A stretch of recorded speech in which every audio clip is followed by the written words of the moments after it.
And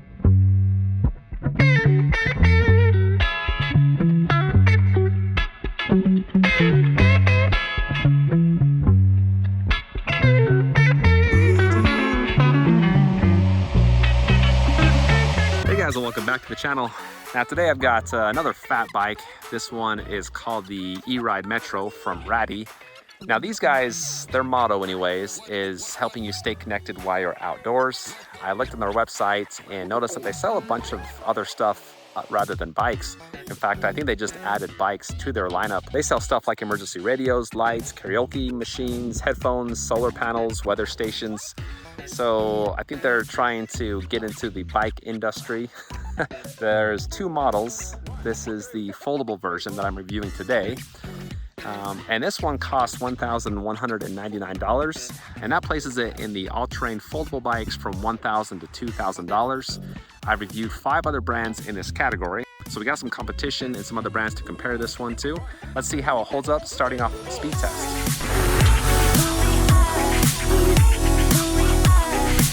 This is the speed test. I have got a full battery, speed app open, pedal assist level 1 first. And just casually pedaling, that's gonna be 6 for 1, 10 for 2, 13 for 3, 17 for 4, and 22 for 5. Well, I got 22 miles an hour for the top speed, which is 2 above what the rating is for, and 3 less than what the average speed for this price range is. And the one thing that I like about this bike is there's quite a big difference between each pedal assist level. As I was going and I changed the levels, there was a significant burst of power as I increased levels, which I do like to see. It's nice to have a little speed separation between each level.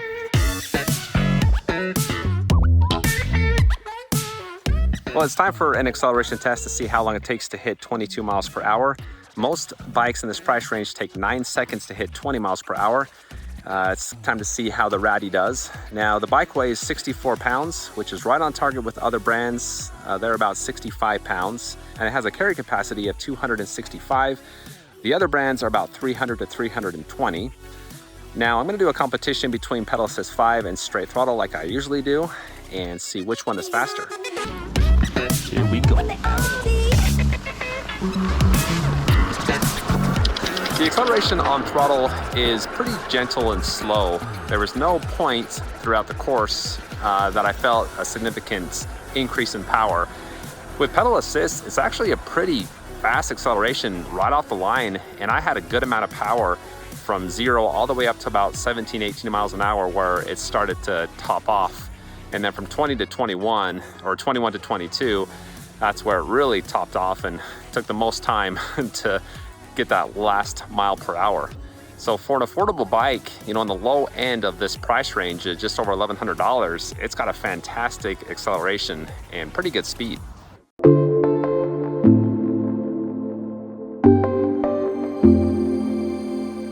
The Metro has a range rating of up to 50 miles. In my experience, I usually get about half of what the rating is, if that. And most other brands in this price range are about 20 miles for off-road riding. So I should hit around that. At least I'm hoping to do that anyways. The terrain is going to be, again, all desert riding on this green rated trail or 2-track trail. I do have a full battery, and I started my tracking app when I first got on the road about a couple miles ago. I'm going to have the bike around pedal assist level 3 to 4. I don't like to go too fast because it's just way too bumpy when I do that. So let's see how far I can go.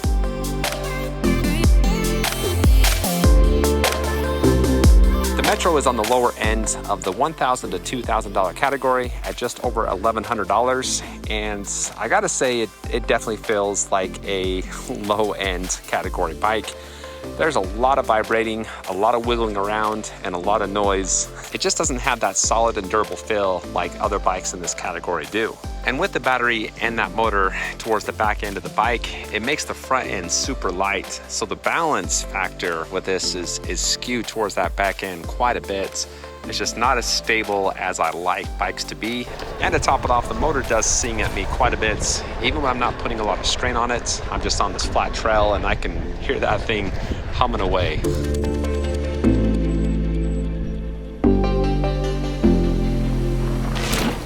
As far as geometry, the Metro has a size rating of 5'3" to 6'4". I'm 5'11" and have no complaints as far as how the bike fits me. Let me dive into all the features and specs of the bike. The handlebars are straight across. There's no rise to them at all. And that is a 24-inch span, which is a pretty good size for the frame of the bike. The ergonomic rubber grips, I'm not a fan of. This is my second day riding, and after riding for about 3-4 hours yesterday, I did start to get some hot spots on both of my hands. The throttle is pretty standard for a bike in this price range. Nothing really special or unique about that. Now in the settings, you can actually turn that throttle off and just use a bike as pedal assist only, or you can just set it to use the throttle only, or a mixture of both. Now moving on, there are 2 brake levers, and they do feel pretty cheap. There's also a Shimano 7-speed SIS index shifter, and haven't had any problems with that. That is locked into gears nice and smooth and fast. Moving back towards the rear of the bike is the saddle. That is a sewing tail saddle, and it's actually a pretty decent saddle. I do a lot of standing up, but when I do sit down for those brief moments, it's not that bad. I've definitely had a harder saddle than this.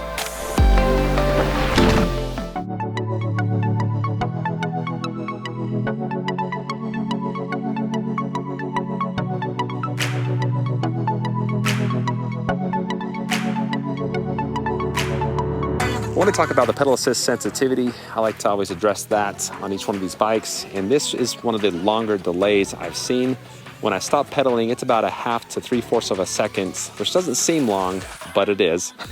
And that's when I'm going about 15 miles per hour and I stop pedaling. That's how long that lag is. And then when I'm going that same speed, when I begin to pedal, and this is on the highest gear, on gear 7, it takes the same amount of time for the motor to kick in again, which at about 15 miles per hour on the highest gear is about 2 revolutions. The Metro has steel front fork suspension, and that is some of the cheapest suspension I've seen. It does not take a large rock or a large pothole to bottom those shocks out. I really recommend the Metro for paved trail riding. It's really not designed for off-road. It is quite bumpy. Now the last thing are the 20x4-inch all-terrain fat tires. They're not the knobbiest or beefiest tire. I have noticed this slipping out a lot more in sand and soft dirt.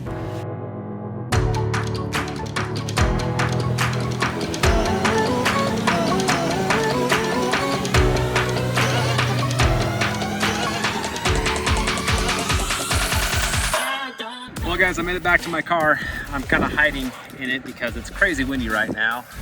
And I don't know if you know this, but I actually love the wind. I wish it would blow like 10 times harder than it is right now. I hate it so much. Anyway, the range on this, that won me over. This is, I can't believe how long the battery lasted. I almost got 17 miles and with almost 1,300 feet in elevation gain, which is outstanding. That is phenomenal. And the bike just hit the last battery bar, so I'm thinking this could hit 20 miles pretty easy. I didn't feel any drop or lack in power as I was coming back to the car. So the range on this is awesome. That won me over. Sure, you'll get rattled to death. You get tired of hearing the squeaky brakes. I've got sores on the palms of my hands from the not so comfortable grips, but man, if you want a bike that just goes the distance, this is the one to get.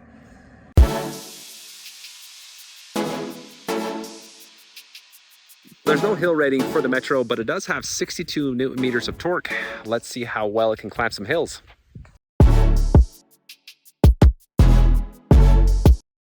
Okay, I've got a good sized hill. I've used this one before. It's fairly steep. It's over 30% at its steepest. Gonna be a good hill to test the bike out on. Gonna get a running start. Highest pedal assist level. And we're starting to climb here. And it is pretty loose as well. It has a lot better climbing power than I was expecting for an $1,100 bike. I took that hill pretty easy. And come to think of it, it was above 22%, not above 30%. Still, I think I could have gone steeper and longer. I had some good resistance on my legs on the easiest gear, but I could have done a little bit steeper, I think. Next is a brake test. The bike comes with dual 60mm disc brakes. I'm gonna show you how well they do.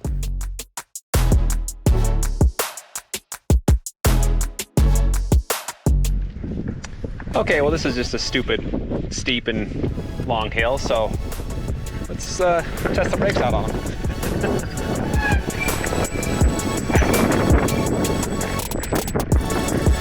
They're squeaking quite badly. That has been driving me nuts over the last couple days. Even when I'm hitting them hard, they're squeaking. Really got to put a lot of pressure on the levers to get the brake strong. But no, oh, sliding. It's steep. They're smooth though. They don't really pulsate that much. Man, that squeaking just drives me crazy though.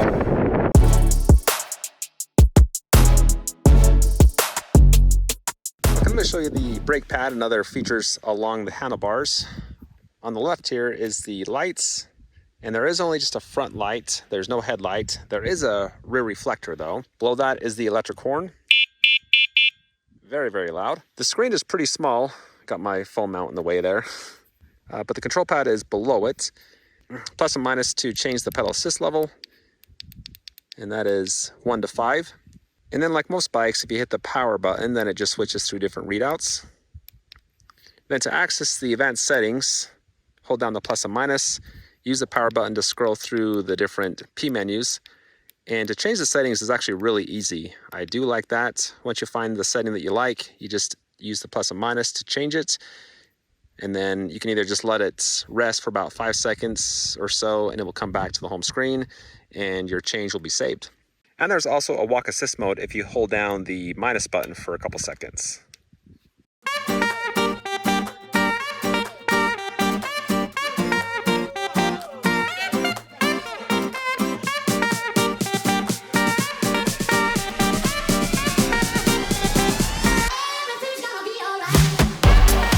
Metro comes with an IP65 waterproof rating, has a 1-year warranty, free shipping in the lower 48, and a 14-day free at-home trial. Okay guys, well this bike is all about the range, and that's pretty much it. If you're looking for just a long distance for not a lot of money, $1,100, I haven't seen anything close to the eRide. That is the best performing as far as that goes. The other stuff, the shocks, the comforts, all of that, not so much. I didn't like the bike for those features. So again, if you want it for the long range, this is the one to get. I've got the link in the description if you want to pick it up. I've also got my link over to electricrevolutionreviews.com. There you can find all of my reviews sorted by price and capability. So if you need help picking out the right bike, be sure to check that out. Hit that like button before you go, and please subscribe for the latest in electric bike, board, and scooter reviews. Thanks for watching, and I'll see you next time.